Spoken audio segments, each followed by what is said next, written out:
I'm a sea king, a CGI thing. I'm here to eat and bare my teeth and shake a tail fin. A bikini babe, catching a road wave. A big surprise, I'm gonna rise and flash my tooth cane. All the buff dudes, safe on the beach food. They're gonna need a bigger boat and barrels real soon. I'm a sea king, a CGI thing. I'm here to eat and bare my teeth and shake a tail fin. I'm only taking a ride. Lured in by your bucket of chum. It's one weakness I can't hide. Take me to your bucket of chum.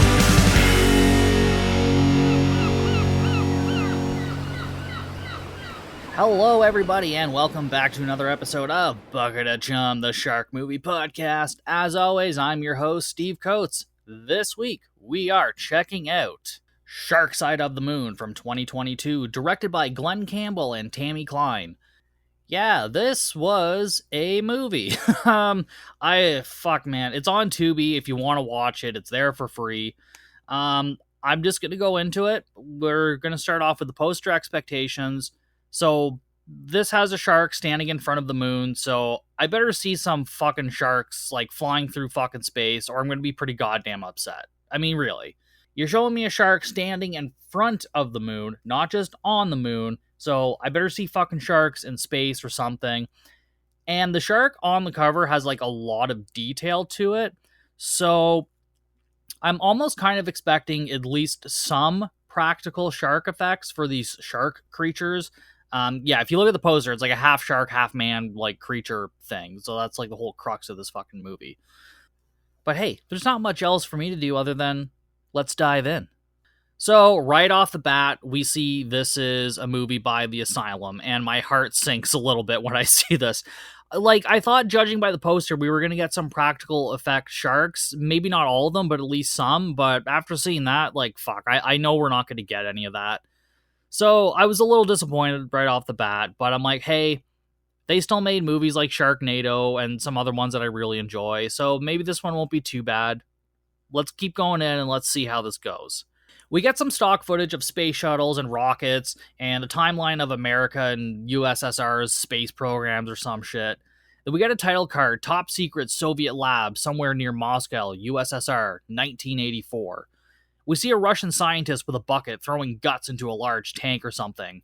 Wait a minute, he had a bucket of chum, bitch! His colleague comes up behind him and scares him, and he throws the bucket into this tank, hitting some sort of, like, laser grid device and damaging it. They speak in Russian about how smart the creatures are, and then they start to see the barrier is broken, and a slew of sharkmen come out of the tank. Everyone starts running as the sharks slaughter everybody. Right off the bat, we see exactly what these things look like. Any other movie like that was not done by The Asylum, we would ease into this. We wouldn't just show all this right off the bat, but they're like, nope, here's your shark, man. That's what you're fucking getting. You don't like it, don't watch the rest of the fucking movie. Which, you know what? I kind of appreciate at the same time, so thank you. Unfortunately, I did watch the rest of this movie, so yeah. People start running outside, getting out of the lab. The two scientists from earlier start saying that if these things get to the ocean, it's all over, so they have to end it for good. And although the sharks are CG, they aren't the worst thing I've seen, and so far I'm kind of just enjoying the chaos of it all, so it's not as bad as I was originally anticipating when I first saw The Asylum come up. The scientists run into a space shuttle, and the sharks chase them in there. One of the scientists sacrifices himself to buy the other one more time. So obviously the sharks get him. Like, all he did was go into the back of the space shuttle, launch like a flare or something to distract the sharks, and then they killed him. Like, ultimately he didn't really accomplish anything other than just dying. And also, I guess just somehow all of the sharkmen just happened to chase the scientist into the shuttle.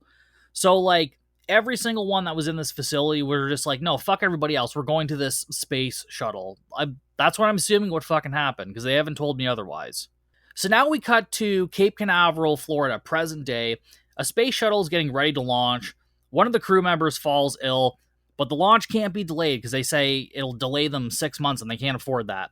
So they have an alternate in place ready to go, and the captain goes, oh shit, and she does not look happy.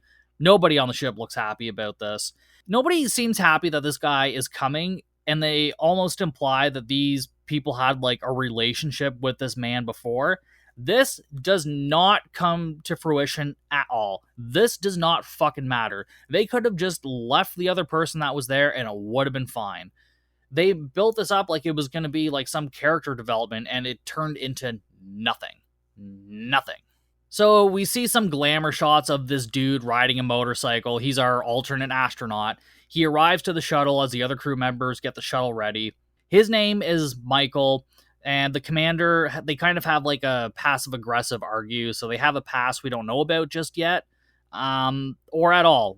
From what I remember, we just never find out what sort of past these two had. And I guess it doesn't really matter in the grand scheme of this fucking story. Also, none of these astronauts are wearing fucking spacesuits. Not a single goddamn one. Now, granted, this isn't like a regular space shuttle. It looks more like it would be in the world of Firefly or something like that. But it's still, like, it's supposed to be present day, so you can't tell me, I'm looking too much into it, never mind. So the ship finally takes off, and this is actually probably some of the best CGI I've seen from the Asylum, so I have a little bit more hope at this point while I'm watching it. I'm like, okay, this is pretty good. I can deal with this. Maybe. The ship gets to space safely, and everyone is happy-dappy. The commander visits one of the team members who's working on making algae a renewable energy source, so it sounds like they're trying to colonize the moon. The crew begins to descend on the moon, and the ship is suddenly rocked off course, and the crew returns to the bridge. The ship loses contact with mission control as the ship continues to descend into the wrong landing site. Commander Tress decides to restart the ship to see if that'll work. I mean, hey, if it works on my laptop or TV, I imagine $1 million spaceship is about the same, right? They restart the ship, they can't regain control, so they try to slow the ship down so they don't explode into the moon. They hit the satellite that allows them to contact mission control, apparently, and so yeah, now they can't talk to Earth anymore. The ship slams into the lunar surface, but they are all still alive. Michael tries to get into the ship's system, but they're all locked out. So they decide to take a small crew outside and scavenge some parts from like previous space missions to like help repair the ship. So now they finally have fucking spacesuits on, and there's like 4 of them walking on the moon. And when they're walking on the moon, we either get one of two things: really terrible CGI, like green screen. Oh, sorry, one of 3 things actually. Sometimes it's just like full CGI characters and background, like the whole thing. Or them just walking in a black void, or when it goes to the wide shots, it's just them in front of a god-awful green screen. I feel like they could have condensed some of these shots down so we didn't have to have that many of them, because they just look so fucking bad. Anyways, they find the old rover they were looking for and start grabbing parts. As they do, we see the ground cracking as if something is coming towards them. As they get closer, we see their shark fins. They start running back to the ship. One of them is killed. As they run, one of the sharks is blown back by an explosion, like a trap of some sort, and he's lying on its back. They gather around the body and ask why there are sharks on the moon, and the shark starts to get up when a giant spear comes out of nowhere, fucking stabbing it right in the chest. We see 2 people who fucking somehow, we'll find out later, don't have spacesuits on, but are walking and talking around the moon like it's nothing. One of them is the Russian scientist from earlier. He welcomes them to the moon as he grabs his spear, and the girl with him stabs the shark. The scientist assumed after 40 years on the moon that somebody would come and rescue him, so he's pretty bummed to find out that that's not the case. After 40 years on the moon, I thought someone would come and rescue me, but it turns out no one cares. Son of a bitch. Also, I just realized last week's movie was with Russians, too. Shit, and Sharkmen. Oh man, I just did a really weird double feature and I didn't even fucking realize it. God damn. That's pretty fucking cool. We learn that this girl is his adoptive daughter, and she has nothing to help her breathe or live in this environment. He at least has like a tube going into his nose to get oxygen, but she has nothing, and we'll find out soon why. We see the daughter has a protrusion on her back. Oh, I wonder what it could be. And this is where he's like, yeah, she's my adoptive daughter. His name is Sergei. Her name is Akula. One of the crew members, I think it was Michael, tries to touch her back, and Sergei threatens him that if he ever does it again, he's going to fucking kill him. Sergei and Akula suggest they go back to their base and gather supplies before going back to Tress's ship. They argue about it a bit until they decide it's a good idea, because Sergei's like, listen, they're going to follow you. if we go back to my ship, we can stay safe for a bit and then come up with a plan. They're like, okay, fine, we'll do it that way. As they get on the Russians' rover, one of the sharks grabs one of the crew from the back. His name was Henry, and the shark jumps into a hole with him, taking him hostage. Tress obviously wants to go after him and save him, but Sergei's like, it's a trap.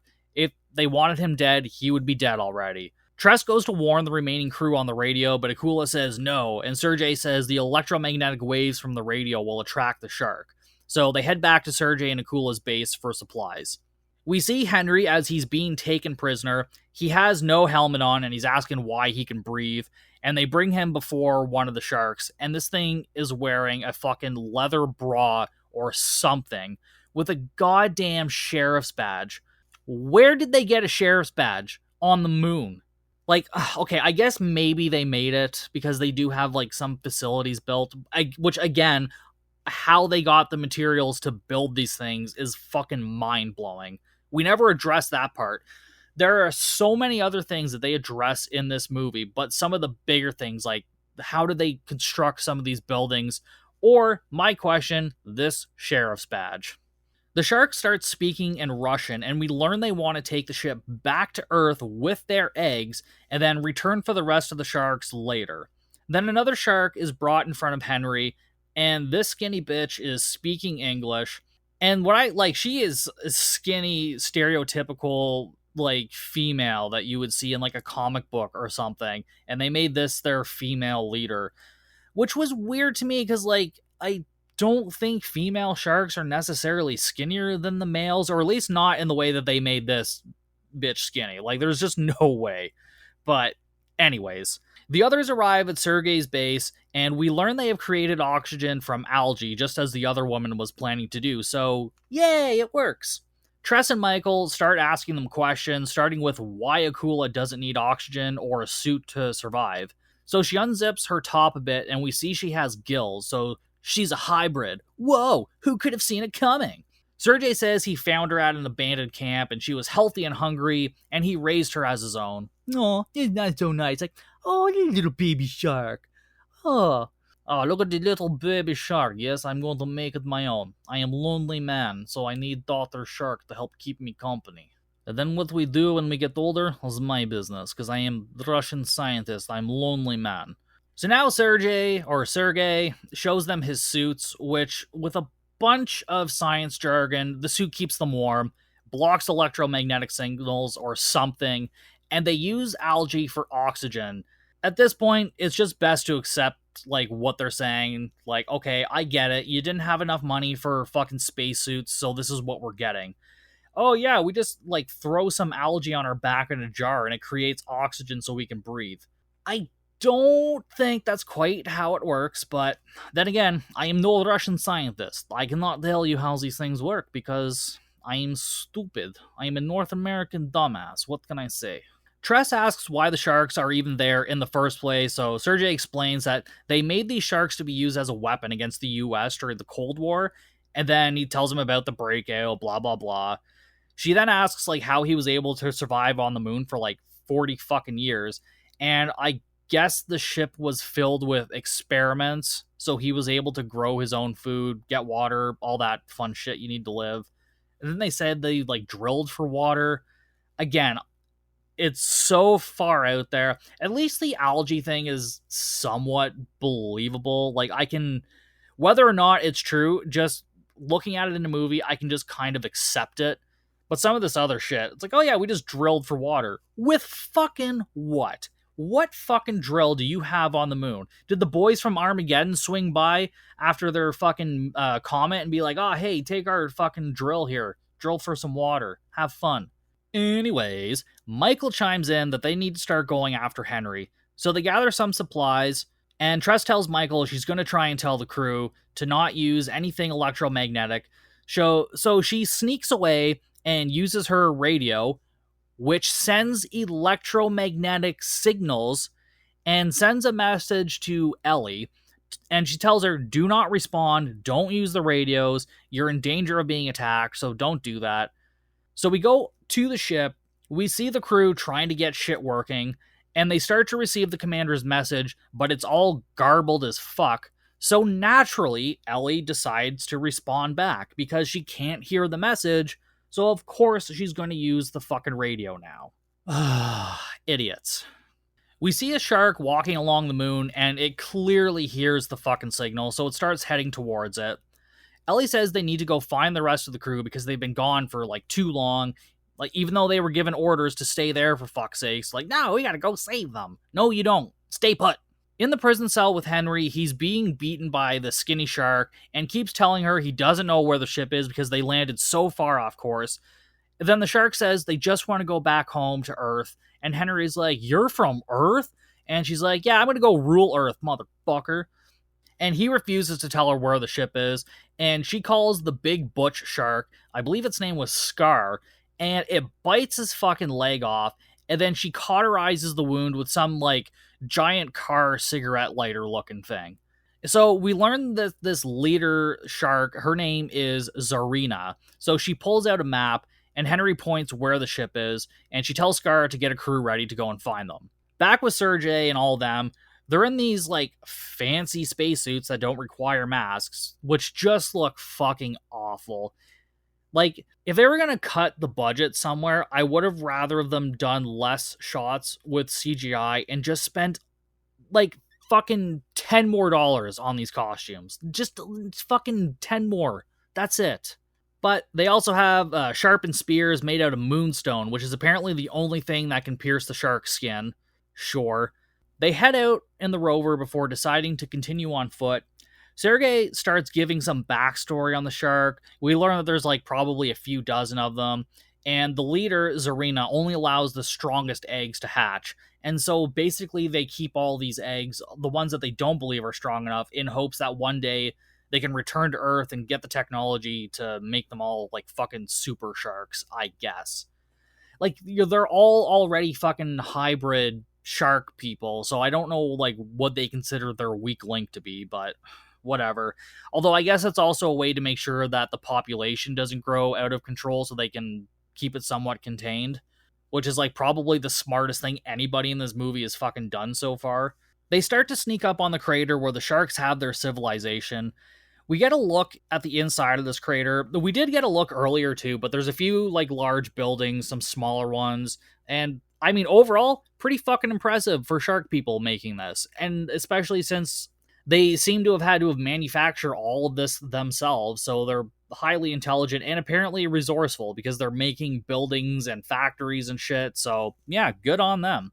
Fucking Sergei and Akula have been playing with algae for 40 fucking years. They spot the building they need to get into, and they're attacked by a big hammerhead shark man. It and Akula fight.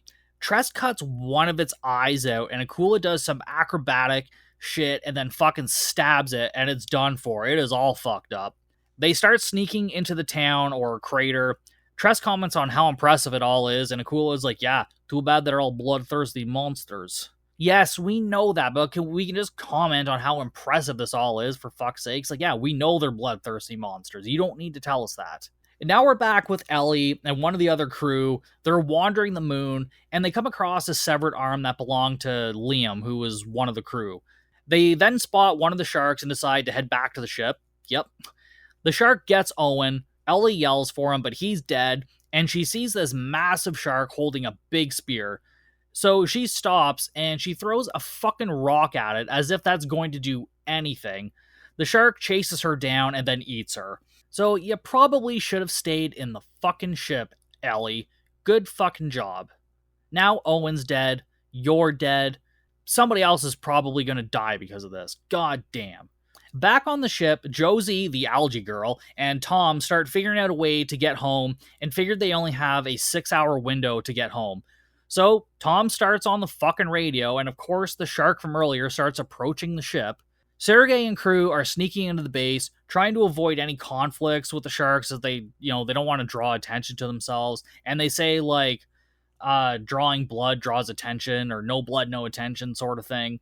Akula and Tress come across a shark running towards them, and they knock it down. They're trying not to draw blood, obviously. Sergei asks where the prisoner is. The shark bites down on its own mouth to draw blood and alert the guards nearby. So they start running. They come across Henry, and he tells them the ship is not safe because he told them where it was, and that the sharks have an army of eggs that they're going to hatch there. They decide they need to get back fucking immediately. They help Henry out because he's, missing a fucking leg. We see a whole bunch of sharks running in the halls. They all run into some room and they find a bunch of shark fetuses or hybrid eggs, and Michael says they should destroy the fucking eggs now. Akula protests, saying that they're just innocent children and they haven't done anything wrong. Michael says they need to destroy them now to avoid an invasion in Earth. And I'm like, yeah, that actually kind of fucking tracks and makes sense. And Akula's like, no, they're innocent children. They haven't done anything wrong. Well, guess what? The eggs start making noise. Yeah, and Sergei says they're sounding like a fucking alarm. Yeah, probably should have just fucking killed them all, eh? But oh no, they're innocent eggs. They don't know what they're doing. It seems pretty fucking clear they know what they're doing. So as they start running away, Akula breaks off from the crowd, and she comes across Zarina, and they have a little chit-chat. Tress realizes Akula is gone, and Akula is confronting Zarina for abandoning her as a child. Zarina says she knew the human would take care of her. Weak, predictable humans. And then Zarina tries to manipulate her and tell her they need her, and Akula says she won't let her destroy humanity. Zarina walks away, and Akula lets her, and then she just meets back up with everyone and then lies and says, oh, I thought I heard a noise. Ah, bitch. No one's gonna trust you after this. Back at the ship, Tom is still fucking yelling on the radio. Josie, the algae girl, assures him they have enough food and oxygen to last for a while. The ship is suddenly rocked. They head to the habitation chamber, and Josie says those were shark teeth. So if you're wondering, wait, what just happened here? I have no idea what she's referring to here. And then Tom is like, sharks on the moon, that's what that was, yeah? I don't, they haven't seen anything yet. And yet there's oh yeah, that was a shark tooth, right? Oh yeah, the sharks on the moon? I don't know how they know this information. I just don't fucking know. I feel like this is where a scene was cut, or honestly, maybe I just missed it. Maybe I'm wrong and I just missed it, but honestly, I have no fucking idea how they know this shit. Josie says, well, whatever they are, we need to make sure that they don't destroy the life support systems. The shark opens the door, so they arm themselves. Outside the base, Akula pulls a spear on Michael because I guess he pulled the plug on the babies in the end, and she's not happy about it. I guess when they were running away, he pulled something or he threw something. I didn't really understand what was happening at the time until this scene happened. So yeah, she's pissed at him because I guess he killed all these babies. Baby shark do do do do do do, baby shark do do do do do do. Tress says enough, they need to move on, so they start heading towards the rover. As they drive away, a fucking four-legged whale shark starts chasing them. Akula throws a spear at it and it stops chasing them for a moment, but Sergei says it'll be back. Tress gets on the radio and tells everyone to arm themselves and protect the ship. A little fucking late there, toots. They reach the ship, but they don't find anyone as they arrive. Tress enters the lab and finds Josie and Tom with the dead shark. And then they go over this person's dead. Who are these two? Well, I'll tell you about them later. Blah, blah, blah. So Tress divvies up duties and the ship is rocked again. The cameras outside the ship show about 20 or more sharks just outside. Henry volunteers to go, repair the hull or sacrifice himself, and he plans to draw them away from the ship so that they can get home. Tom is, super cool with this because he's mad that Henry gave up the ship's location. I'm sorry, but he's not a fucking soldier, and they bit his leg off. Give the guy some fucking slack. You know what, Tom? Why don't you switch fucking places? You go take Henry's place, have your fucking leg chopped off, and then see how you feel about it. Eh? Yeah, that's what I fucking thought, Tom. So Henry leaves, he opens the doors to the ship, and he sits on a fucking propane torch or something. He turns the gas on and uses it as a fucking jetpack between his legs, and he flies past the sharks like he's on a fucking broomstick, like he's in Harry Potter. So he flies past the shark, but they grab him, and one of the sharks bites the tank. Henry shoots it, and it explodes, destroying the sharks around him. Everybody else inside gets the ship repaired, and Tom realizes he forgot some calculations, so they actually only have 24 minutes now, not 4 hours, to get off the moon. Well, not so fucking mighty now, Tom, are ya? Yeah, Mr. Oh yeah, Henry fucked all of us. Well, you're about to fuck everybody with your shitty calculations, Thomas. Sergei announces he's fixed the hull. They get ready to leave, but Akula says the sharks are here and they're boarding the ship. Does this fucking ship not have a goddamn lock on the goddamn door? Jesus fucking Christ. Useless, all of them. Like, the sharks are just like, oh yeah, we're just gonna come in. And they just keep walking in. Like, locks, people. God damn, it's a fucking spaceship. You're telling me this thing doesn't have locks on it? I understand the sharks could probably rip their way in if they wanted to, but at the same time, why would they? They need this ship in one piece. Yeah, the ship doesn't have holes in it, but this plot sure does. We see Zarina outside, and Akula fills everyone in that, like, that's their leader.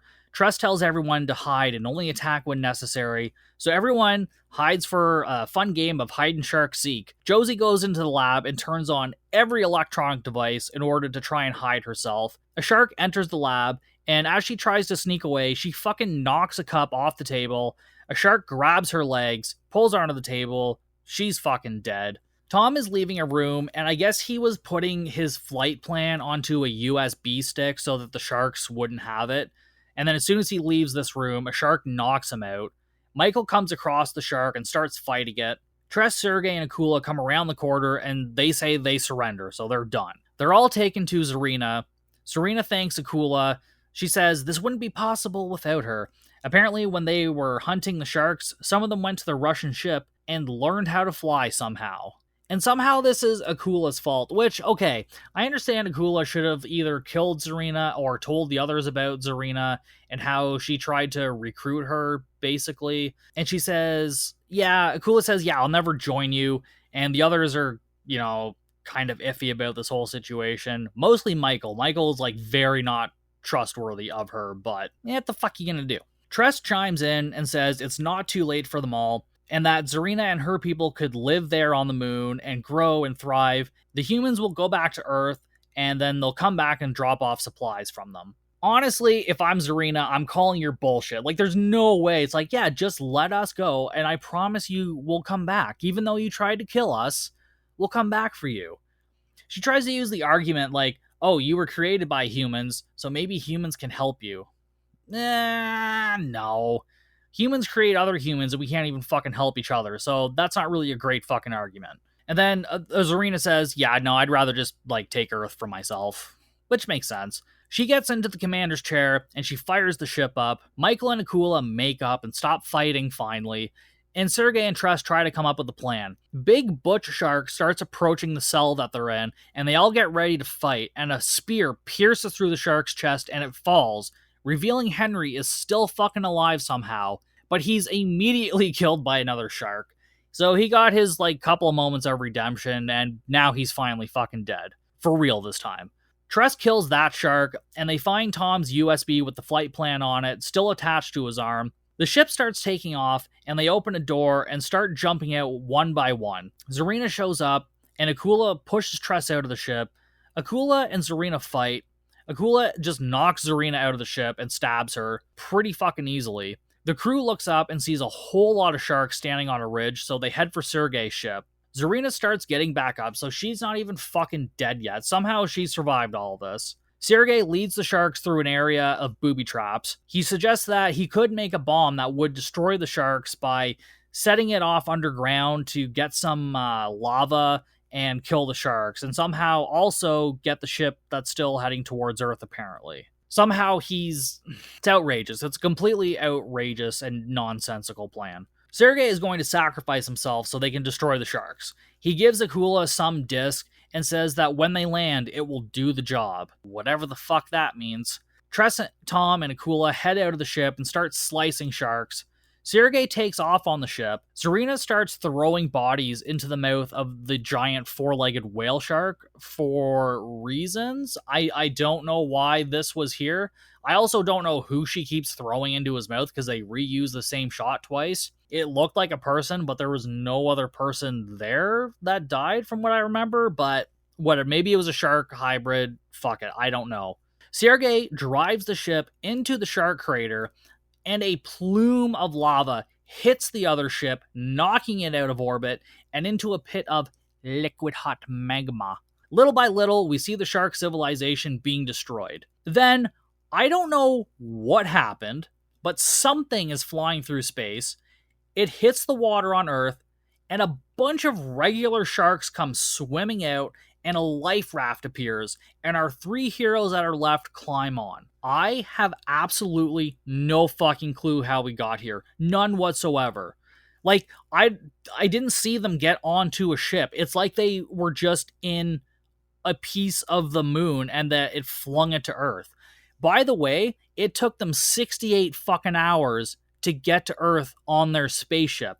And yet suddenly they're now here in like a matter of minutes. Insane. Akula is excited as fuck to be on Earth. She's like, oh my god, it's just like he told me. That was fucking Italian. That wasn't even Russian. Oh my god. Oh yeah, Sergei told me how great Earth would be and I'm so excited. That's better, I found it. Tress says maybe they should wait until night and plot a course with the stars. And then Akula starts crying out in pain. And Tress says Akula is fucking pregnant. And I guess at some point, Sergei said earlier that some of the sharks give birth this way, like without fucking. So I guess that's what's happening here. Tress tells Akula to push, and we just hear fucking ripping noises.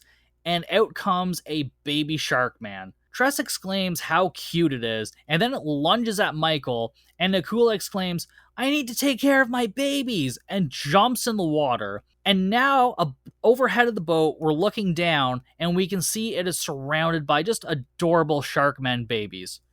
Tress says, we're so and then it cuts, and roll credits. And that is Shark Side of the Moon. So, right off the bat, poster expectations. Not quite fucking met. I didn't get a single practical shark.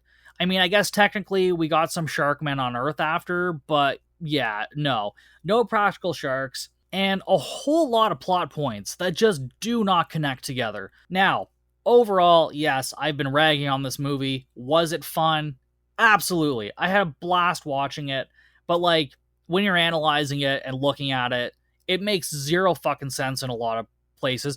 Like, how the fuck did they get back to Earth? Maybe I need to rewatch this and figure that out, because all I remember is everything blowing up, and then this thing flying through space, and then they're on Earth. I don't remember anything else, like how they got on it. I don't think we were shown. Oh my god, it's just such nonsense, and it's just so unnecessary. But at the same time, if they're implicating that there's going to be a bunch of sharkmen, like, on fucking Earth now, you better give me a goddamn sequel. I want to see it. I want to see these sharkmen taking over Earth. Asylum, if you're listening, if you make a sequel to Shark Side of the Moon, I will watch it. That's all I can offer you. I can't offer you money or anything, but I'll watch it. Put it on Tubi, and I will fucking watch it, and I'll review it on the show. Of course. Overall, it was an enjoyable watch. It is a stupid fucking movie, and ultimately, I wish there weren't as many, like, sharkmen, and I kind of wish there were fewer, so we could have had maybe just a couple, like, practical suits. But again, it's the Asylum. They don't do things that way all the time, so we kind of get what we fucking get. And I mean, the kills in the movie are pretty tame. There's not really a lot of gore or anything, so there's, like, all the kills are pretty much the same. There's not really anything to pick out, like, oh, this is my favorite one. So I do recommend, if you are going to watch this movie, have a shit ton of alcohol, weed, whatever you want to do. Don't watch it sober. I wouldn't recommend it. But yeah, if you're inebriated, you might have a good time. And that was Shark Side of the Moon from 2022. As always, you can follow me on all the social medias, Facebook, TikTok, Instagram, Slasher, all at Bucket of Chum Podcast. And you can go to bucketofchumpodcast.com for more. And patreon.com/Bucket of Chum, releasing the same day as this episode, part 1 of my review of Peter Benchley's Creature. That's on patreon.com right now. But I will see you guys next time for an all new episode of Bucket of Chum.